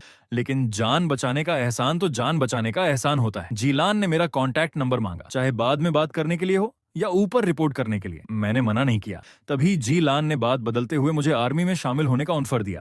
असल में मेरी ताकत ने उसे सच में हिलाकर रख दिया था। भले ही हम दोनों घोस्ट एक्स 3 स्टार लेवल पर थे, पर हमारे बीच जमीन आसमान का फर्क था। उसे भी पता था कि उम्मीद कम है, इसलिए उसने कहा कि शायद वो मुझे रिक्रूट करने के लायक नहीं है। पर जी लान को इसमें कोई शर्म नहीं थी। उसने कहा कि अगर मैं एग्री हूं तो वो किसी और बड़े ऑफिसर को मुझे इनवाइट करने के लिए भेजेगी, ताकि मुझे पूरी इज्जत मिले। सैनिकों के लिए मेरे मन में इज्जत तो बहुत है, पर मुझे आजाद रहने की आदत है, इसलिए मैंने जी लान को पोलाइटली मना कर दिया। हाँ, मैंने ये वादा जरूर किया कि अगर वो किसी ऐसे ताकतवर जानवर से टकराते हैं जिसे वो संभाल नहीं सकते, तो वो मुझे मदद के लिए बुला सकते हैं। जी लान ने सिर हिलाया और कुछ नहीं कहा, और मैंने भी जाने का मौका देख लिया। मेरे जाने के बाद जी लान ने मेरी तारीफों के पुल बांध दिए। उसने मेरे दोस्त वांग लियांग से कहा कि वो मुझसे अच्छे रिश्ते बनाए रखे। जिसके पास अभी इतनी ताकत है, सोचो फ्यूचर में वो कितना बड़ा फाइटर बनेगा। उधर घर लौटकर मैंने अपनी प्रैक्टिस शुरू कर दी। मैंने उनके सामने अभी सिर्फ अपना थंडर एट्रीब्यूट ही दिखाया था। अपना एक दांव छिपाकर रखने के साथ साथ थंडर एट्रीब्यूट की डार्कनेस पर जो पकड़ है, वो मिलिट्री को चाहिए ही थी। मुझे अपनी तरफ खींचने के लिए वो डेफिनेटली स्पिरिचुअल एनर्जी से जुड़ी जानकारी सबसे पहले मुझे देंगे। और इस बार आर्मी जाने से मैं उनका रोल भी समझ गया था। आर्मी खतरनाक और एनर्जी से भरपूर इलाकों में तैनात रहती है।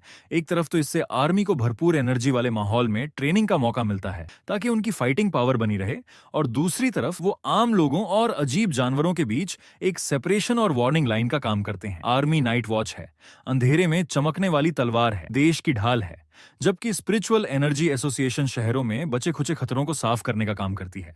इस तरह सरकार एक तरफ फॉरबिडन जोन बनाकर आम लोगों को प्रोटेक्ट कर रही है और दूसरी तरफ स्पिरिचुअल एनर्जी के वापस आने का सिग्नल भी दे रही है। इस डबल स्ट्रेटेजी से फ्यूचर में अचानक कोई बड़ी गड़बड़ी नहीं होगी। पहले डेसोलेशन एट्रीब्यूट को एब्जॉर्ब करने और फिर फॉरबिडन जोन में भारी मात्रा में स्पिरिचुअल एनर्जी एब्जॉर्ब करने की वजह से मेरी ताकत तेजी से बढ़ने लगी। दूसरी तरफ मेरी कजन जब सुपरमार्केट से बाहर निकल रही थी तो अचानक उसके सामने से एक जबरदस्त एनर्जी की लहर निकली, जिससे मेरी कजन लिन यी की आंखें फटी की फटी रह गईं। उसकी आंखों में एक डिवाइन एक्स का फैंटम दिखाई दिया, जिसे सिर्फ खास शक्तियों वाले ही देख सकते थे। ये देखकर कजन तुरंत समझ गई कि कोई अपना लेवल बढ़ा रहा है। उसने देखा कि वो विशाल डिवाइन एक्स धीरे धीरे नीचे आ रहा है और उसे महसूस होने वाली एनर्जी भी बढ़ती जा रही थी, और जल्द ही वो एनर्जी कजन की समझ से भी पार हो गई। उसके दिमाग में एक अनबिलीवेबल ख्याल आया, क्या ये स्पिरिट क्रिएशन मिरर लेवल में प्रमोशन है? इतना ताकतवर इंसान उसके इतने करीब था। उसी समय स्पिरिचुअल एनर्जी एसोसिएशन के पूरे मॉनिटरिंग रूम में खून जैसे लाल रंग का वार्निंग अलार्म बजने लगा। 99 पॉइंट की अजीब वैल्यू जो सिर्फ स्पिरिट क्रिएशन मिरर लेवल पर ही हो सकती थी। ये देखकर सब लोग एक अनजान डर में डूब गए। अगर ये कोई जानवर हुआ तो उनके पैरों के नीचे बसा ये शहर शायद एक झटके में तबाह हो जाएगा और यहाँ मौजूद कोई भी उसे रोक नहीं पाएगा। एक ऑफिसर का असिस्टेंट बैकअप मांगने लगा। मास डिस्ट्रक्शन वाले हथियारों को छोड़कर उन्हें हर तरह के एडवांस्ड इक्विपमेंट की जरूरत थी। तभी एक सैनिक रिपोर्ट लेकर आया, अलार्म बंद हो गया है। ये कोई जानवर नहीं बल्कि एक इंसान के प्रमोशन से हुई हलचल थी। इतनी बड़ी हलचल मचाने वाला मैं भी हैरान था। मैंने नहीं सोचा था कि मैं सीधे स्पिरिट क्रिएशन लेवल पर पहुंच जाऊंगा।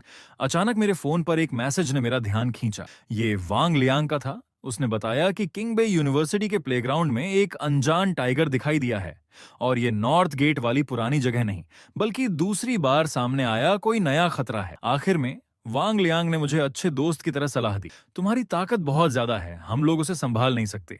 आगे जो भी करना बहुत सावधान रहना। और यही वजह है कि मैं अपना दूसरा एट्रीब्यूट छिपाकर रखता हूँ। आखिर बहुत ज्यादा हाई प्रोफाइल होने से आप आसानी से दूसरों की नजरों में खटकने लगते हैं। तभी कजन भी घर लौट आई। उसने हाथ में मेरे लिए लाया हुआ टेक अवे दिखाया। मुझे आलस से फोन चलाते देखकर उसने मन ही मन सोचा, इसका कैरेक्टर अच्छा है और कोई बुरी आदत भी नहीं है, पर एक ही प्रॉब्लम है, ये बहुत आलसी है। वो सोच रही थी कि वो उन जैसे लोगों की तरह नहीं है जो मौके ढूंढने और आम लोगों के सामने अपनी पहचान छिपाने के लिए इधर उधर भागते रहते हैं। मेरे इस आलसीपन को देखकर कजन को गुस्सा भी आ रहा था, पर उसने मन में ठान लिया था कि अगर फ्यूचर में सच में कोई मुसीबत आई तो वो मुझे प्रोटेक्ट करेगी। असल में उसे ये नहीं पता था कि मैं कोई गेम नहीं खेल रहा था, बल्कि किंग बे प्लेग्राउंड वाले जानवर की वीडियो देख रहा था। वीडियो में आग बहुत तेजी से और जोरों से फैल रही थी, पर और कुछ साफ नहीं दिख रहा था। मुझे लगा कि असली सिचुएशन जानने के लिए मुझे उस जगह पर जाना ही होगा। अभी अभी शिन बे यूनिवर्सिटी के सील किए गए स्काई फायर एरिया में कुछ रिपोर्टर्स को बड़ी खबर की भनक लग गई थी, पर उन सबको बाहर ही रोक दिया गया था। सबकी नजरों के सामने मैं और जीलान उस सील किए गए एरिया में चले गए जहां जाने के लिए वो सब तरस रहे थे। जल्द ही मैंने वो जला हुआ प्लेग्राउंड देखा। जीलान प्रिंसिपल के ऑफिस की तरफ जाने लगी, पर मेरा उसके साथ जाने का कोई इरादा नहीं था। मेरा ध्यान वापस उस स्काई फायर से तबाह हुए प्लेग्राउंड पर था। मैंने जमीन को छुआ तो पाया कि वो ठंडी हो चुकी थी और वहां स्काई फायर की कोई स्पिरिचुअल एनर्जी भी नहीं बची थी। मैं सोच ही रहा था कि मेरे पीछे से एक जानी पहचानी आवाज आई। वो मेरी एक्स गर्लफ्रेंड, स्कूल की सबसे पॉपुलर लड़की चू क्विंगली थी। उसके बगल में खड़ी उसकी बेस्ट फ्रेंड ने जब चू क्विंगली को मेरा नाम पुकारते सुना तो वो समझ गई कि मैं ही वो एक्स बॉयफ्रेंड हूँ जिसके बारे में उसने बात की थी। बेस्ट फ्रेंड जानती थी कि चू क्विंगली कितनी अच्छी है, इसलिए उसने मान लिया कि मैं चू क्विंगली को भूल नहीं पाया हूँ और उसका पीछा करते हुए यहाँ तक आ गया हूँ। वो मुझे ये कहकर समझाने लगी कि मैं हार मान लूं क्योंकि हम दोनों में बहुत ज्यादा फर्क है। उसकी बकबक सुनकर मैं हैरान था कि ये हो क्या रहा है। आसपास से गुजर रहे लोग भी ये सब सुनकर तमाशा देखने के लिए रुक गए। आखिर चू क्विंगली के खूबसूरत चेहरे को ज्यादातर लोग जानते थे। चू क्विंगली की बेस्ट फ्रेंड ने तो आगे बढ़कर मुझे वार्निंग भी दी, जल्दी से यहाँ से चले जाओ वरना मैं सिक्योरिटी को बुला लूंगी। उधर चू क्विंगली मन ही मन खुश हो रही थी। उसे भी यही लगा कि मैं उसके लिए आया हूँ। अगर तुम मुझे भूल नहीं पाए तो सीधे सीधे क्यों नहीं कहते। तभी जी लान वापस आ गई और पूछा, चू क्विंगली क्या ये तुम्हारी दोस्त है? मैंने सिर हिलाकर कहा, नहीं, बस हाई स्कूल की क्लासमेट है, कोई खास दोस्त नहीं। जी लान ने ये सुनकर चू क्विंगली की तरफ एक नजर डाली और शायद कुछ गलत समझ बैठी। उधर चू क्विंगली हैरान थी। उसे लगा कि जी लान न सिर्फ खूबसूरत है बल्कि उसका पावरफुल ऑरा भी सबसे अलग है। लेकिन वो मेरे जैसे लड़के को क्यों जानेगी? जी लान ने उस पर ध्यान नहीं दिया और मुझसे धीमी आवाज में स्काई फायर के बारे में बात करने लगी और मेरी पहचान मिलिट्री के एक कंसल्टेंट के तौर पर तय कर दी गई थी। तभी भीड़ अचानक हट गई और सबके हैरान होते हुए उन्होंने उस प्रिंसिपल को देखा जिसे देखना लगभग नामुमकिन था।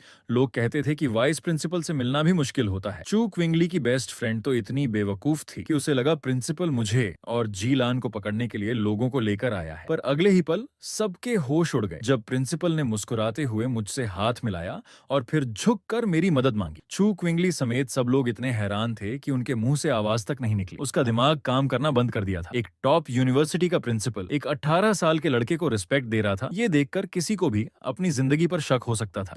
वहां मौजूद सिक्योरिटी गार्ड्स भी स्टूडेंट्स को हटाने लगे। फिर भी चू क्विंगली की नजरें मुझसे नहीं हट रही थीं। वहां से भगाए जा रहे तमाशा देखने वाले लोग भी सोच रहे थे, अभी जो हमने देखा उसके हिसाब से कौन किसके लायक नहीं है। इस पल चू क्विंगली एक जोकर की तरह लग रही थी। इसके बाद प्रिंसिपल मुझे और जी लान को स्काई फायर की असली जगह पर ले गया। रास्ते में बात करते हुए मुझे पता चला कि स्काई फायर बार बार आसमान से गिर रहा था। हालांकि फायर ब्रिगेड की गाड़ियां तुरंत मौके पर पहुंच गईं और प्लेग्राउंड की कई जगहों पर आग बुझा दी, पर एक जगह ऐसी थी जहां आग बुझ ही नहीं रही थी। प्रिंसिपल के इशारे पर मैंने नजर डाली तो देखा कि सामने एक बास्केटबॉल हूप धुधुकर जल रहा था और यहीं से आग शुरू हुई थी। जी लान ने तभी एक घड़ी जैसी चीज निकाली। उसने मुझे बताया कि ये स्पिरिचुअल एनर्जी एनोमली डिटेक्टर है। आमतौर पर अगर वैल्यू 10 पॉइंट से ज्यादा होती है तो एरिया को सील करना पड़ता है। उसकी बात खत्म होते ही डिटेक्टर की वैल्यू तुरंत 60 पॉइंट पर पहुंच गई। जी लान को खतरे का एहसास हो गया। इतनी ज्यादा एनोमली वैल्यू, अगर इसे तुरंत कंट्रोल नहीं किया गया तो न सिर्फ पूरी यूनिवर्सिटी बल्कि पूरा शहर इसकी चपेट में आ सकता है। जैसे ही उसने बैकअप के लिए रिक्वेस्ट की, मैंने सीधे उस भयानक स्काई फायर के अंदर छलांग लगा दी। उसी पल डिटेक्टर की वैल्यू एक 110 पॉइंट पर पहुंच गई। ये एक एस क्लास एनोमली पॉइंट था, एक ऐसा फॉरबिडन जोन जिसमें उनके मिलिट्री एरिया का सबसे ताकतवर सैनिक भी आसानी से कदम रखने की हिम्मत नहीं करता। जी लान हैरान थी कि मैं बस ऐसे ही अंदर कूद गया। मैं अंदर जाने की हिम्मत इसलिए कर पाया क्योंकि मुझे अपने एक्सट्रीम यांग एट्रीब्यूट पर भरोसा था। जैसे ही मैं और अंदर गया, आग से बना एक फायर ड्रैगन मेरे सामने आ गया। मुझे देखते ही वो मुझ पर झपट पड़ा। मैं अपनी जगह से हिला नहीं और अपना हाथ आगे बढ़ा दिया। जैसे ही फायर ड्रैगन मुझसे टकराया, मेरे दिमाग में सिस्टम की आवाज गूंजी, मजबूत स्काई फायर एट्रीब्यूट की हलचल डिटेक्ट हुई है, नई टेक्निक लिखी जा रही है। ये सुनकर मैंने अपने दांत भींच लिए। यांग एट्रीब्यूट के प्रोटेक्शन के बावजूद मैं उस भयानक गर्मी को महसूस कर सकता था जो शायद डेसोलेशन एट्रीब्यूट से भी ज्यादा ताकतवर थी। तभी सिस्टम ने लिखना खत्म कर दिया और मुझे स्काई फायर एट्रीब्यूट की एक नई टेक्निक मिल गई, 9 dragons sky fire ceiling art. ये टेक्निक बुरी ताकतों को खत्म कर सकती थी और हर शैतानी चीज को सील कर सकती थी। इसके बाद सिस्टम ने एट्रीब्यूट को निकालना शुरू कर दिया और मुझे स्काई फायर एट्रीब्यूट भी मिल गया। और इसी सीन के साथ ये एपिसोड खत्म होता है। वीडियो जारी रखने के लिए तुरंत कमेंट और हाइप करें, अन्यथा इस वीडियो की सेवाएं रोक दी जाएंगी। धन्यवाद।